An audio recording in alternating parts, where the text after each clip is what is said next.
3, 2, 1, start. However, instead of being jubilant, there was a tinge of sadness.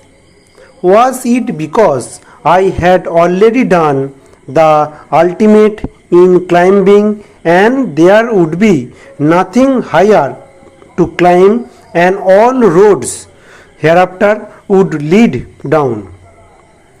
By climbing the summit of Everest, you are overwhelmed by a deep sense of joy and thankfulness. It is a joy which lasts a lifetime. The experience changes you completely.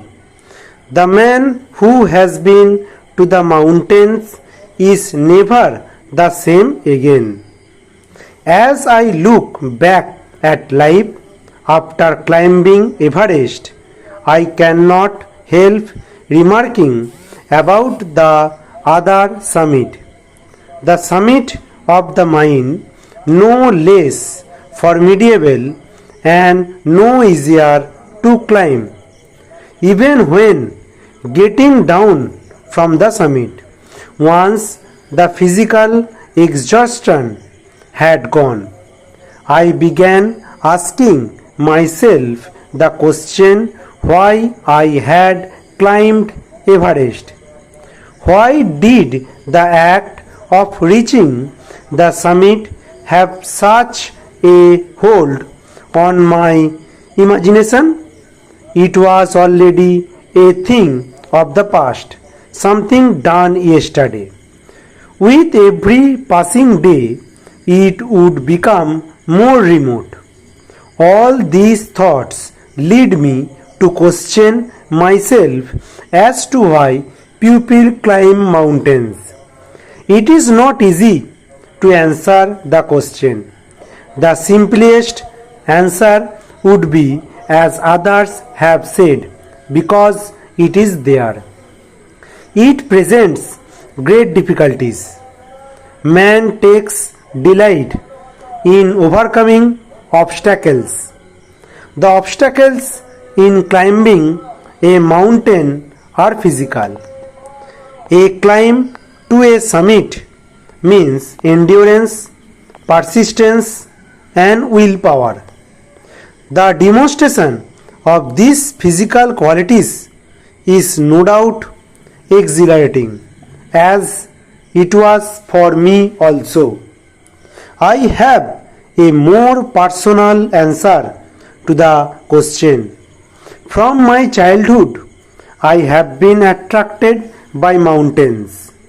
I had been miserable, lost when away from mountains. In the plains, mountains are nature as its best.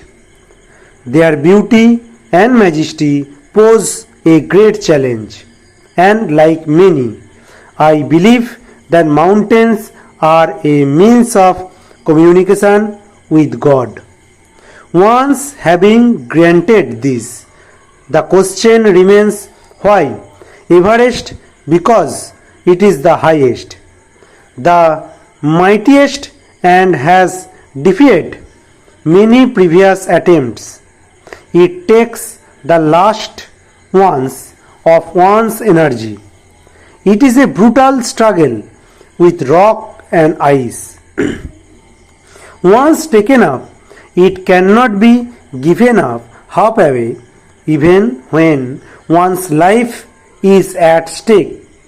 The passage back is as difficult as the passage onwards. And then, when the summit is climbed, there is the exhilaration, the joy of having done something, the sense of a battle fought and won. There is a feeling of victory and of happiness. Glimpsing a peak in the distance, I get transported to another world. I experience a change within myself which can only be called mystical. By its beauty, aloofness, might, ruggedness and the difficulties encountered on the way. The peak draws me to it as Everest did. It is a challenge that is difficult to resist. Looking back, I find that I have not yet fully explained why I climbed Everest. It is like answering a question: why you breathe? Why do you help your neighbor? Stop.